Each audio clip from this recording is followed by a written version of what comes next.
Olá, você de casa, seja muito bem-vindo. Eu sou o professor Ricardo Calcini, sócio fundador da Calcini Advogados, e nesta dica jurídica da semana aqui do escritório, nós vamos falar de algo eminentemente prático e impactante para quem lida com o sistema recursal trabalhista lá no TST.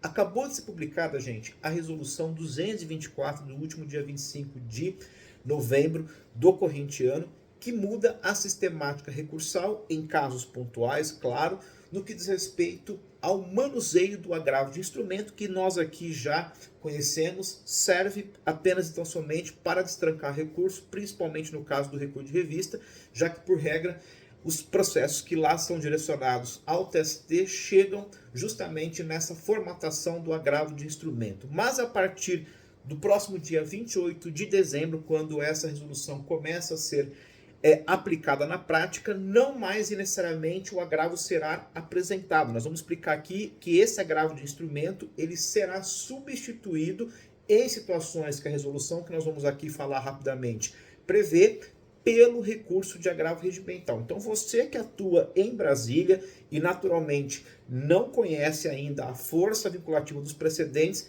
é para você que nós estamos então gravando esse vídeo com a dica jurídica da semana. Então, primeiro, quero aqui destacar que essa resolução, ela foi realmente assim aprovada pelo Tribunal Pleno do TST e vem no sentido de trazer uma adaptação daquilo que já existia do ponto de vista do CPC para o processo do trabalho. Se vocês analisarem, eu estou fazendo a leitura aqui, gente, porque é algo novo, e depois vocês, com calma, consultem o texto, tá bom? Então, se vocês analisarem lá nos considerandos da resolução, vocês verão que está sendo aplicado de forma subsidiária justamente previsões dos artigos 1030, parágrafo 2º e 1021 do CPC, para poder ter então ali a sua adaptação frente ao que dispõe então o artigo 896B da CLT. E isso promoveu, para quem ainda não conhece, uma alteração importante na Instrução Normativa número 40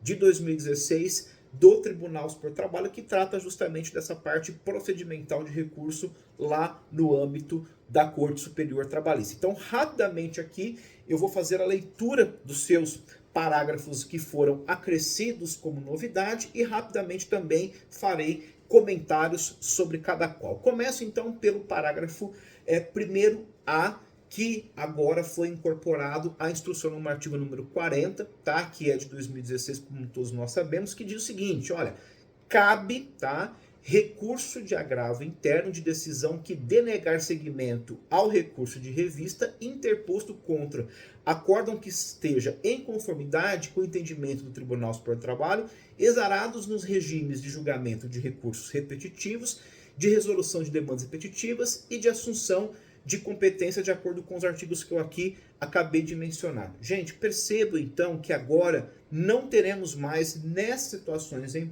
pontuais a figura do agravo de instrumento que tradicionalmente existia para destrancar o recurso de revista. Se a matéria de fundo, julgada pelo colegiado do tribunal local, estiver aqui lidando no seu bojo com alguma sistemática de um recurso vinculativo do TST, que pode ser o repetitivo de revista, que pode ser o IRDR, que pode ser o IAC, nesse caso não será mais possível entrar com recurso de agravo de instrumento, mas sim o agravo regimental.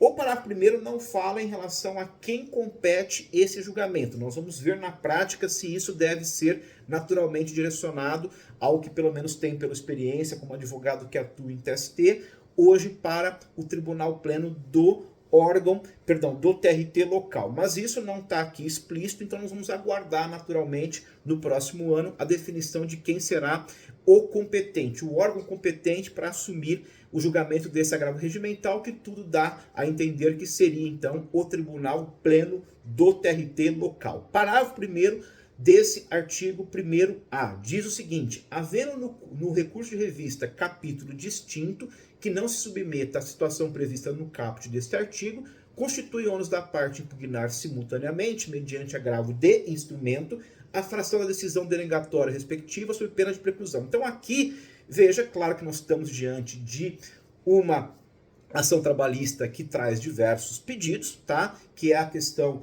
ali até na formação da coisa julgada por capítulo, que se você não recorre, enseja a questão da preclusão e naturalmente o fenômeno da coisa julgada. Então, a depender do pedido, você vai entrar com agravo regimental nessas questões que são vinculativas para o tribunal local. E nas demais, conforme diz aqui a própria instrução, sob pena de preclusão, com o agravo de instrumento. Então aqui a gente segue a lógica que nós já estamos acostumados, que é entrar com agravo de instrumento para cada capítulo de decisão que não esteja, repito, suscetível a uma decisão repetitiva ou vinculativa do TST, porque se estiver, caberá agravo regimental. Parágrafo 2º aqui da instrução diz o seguinte: na hipótese de interposição simultânea de que trata o parágrafo anterior, o processamento do agravo de instrumento ocorrerá após o julgamento do agravo interno pelo órgão colegiado competente. Veja que a lei fala órgão colegiado competente, mas não especifica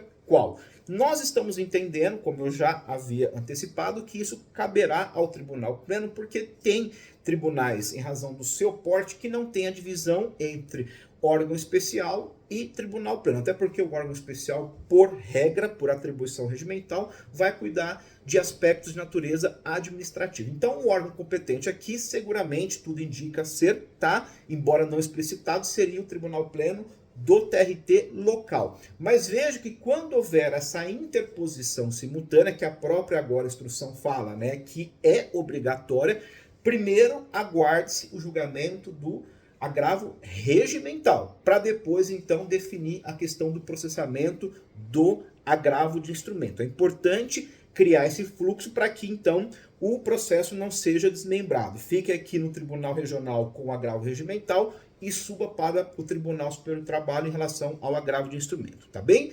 Parágrafo 3º. Caso o agravo interno seja provido, dar-se-á seguimento na forma da lei ao segmento do recurso de revista quanto ao capítulo objeto da insurgência. Então aqui, paro aqui, uma parte então da resolução. Nesse aspecto, recurso de agravo provido, ou seja, houve descumprimento de um repetitivo de revista do TST, um IRDR ou um incidente de assunção de competência, então, naturalmente, nesse caso aqui, o recurso de revista, então, será admitido. E sigo na resolução. Na hipótese do agravo interno ser desprovido, então agora na situação negativa, nenhum recurso caberá dessa decisão regional. Então, a ideia é de que primeiro eu entro com agravo regimental para discutir, repito, matérias que estejam lá no TST com o incidente de resolução de demandas repetitivas, ou IAC, ou um recurso de revista repetitivo. É julgado aqui. Vai caber agravo de instrumento, professor, novamente? Não. Aqui a própria resolução define, e bom ponto final, que não caberá absolutamente nada. Redecisão irrecorrível e não vai ser sujeita aqui ao agravo de instrumento, tá bem? E o parágrafo 4º diz também: as reclamações fundadas em usurpação de competência do Tribunal Superior do Trabalho, diz respeito às suas decisões em casos concretos, que é aquelas que estão hoje referidas no artigo 9 e 8 seguintes do CPC, não submetem ao procedimento estabelecido neste artigo, conforme expressa a dicção do parágrafo 5º do inciso 2 do 988 do CPC. Porque a reclamação, gente, não é recurso, é uma ação autônoma. Então, toda a regulamentação procedimental em termos de julgamento vai seguir o CPC e nada aqui a resolução impacta sobre essa questão, tá bem? E por fim, o parágrafo 5º diz: as disposições contidas neste artigo aplicam-se às decisões de admissibilidade publicadas a partir do 30º dia após o início da sua vigência, que deverá ocorrer a data de publicação que aconteceu hoje, no dia 28 de novembro, e por isso que a partir do dia 28 de dezembro de 2024, nós teremos então essa nova sistematização então recursal na parte de insurgência em relação ao agravo, se vai ser de instrumento ou regimental, sobre as decisões então de admissibilidade do recurso de revista. Gostou desse vídeo? Espero que tenha sido bastante claro. Divulgue aí para o pessoal do escritório, divulgue aí para os seus amigos, porque, gente, a partir de 2025, se você errar, certamente vai ser considerado um erro crasso, não vai dar para poder aplicar o princípio da fungibilidade recursal, e aí você vai perder o caso do seu cliente. Então, continue aqui nos acompanhando aqui nas redes sociais da Calcine Advogados e aguarde naturalmente a próxima dica, que certamente vai ajudar muito aí a sua advocacia trabalhista. Um grande abraço e nos vemos até a próxima oportunidade.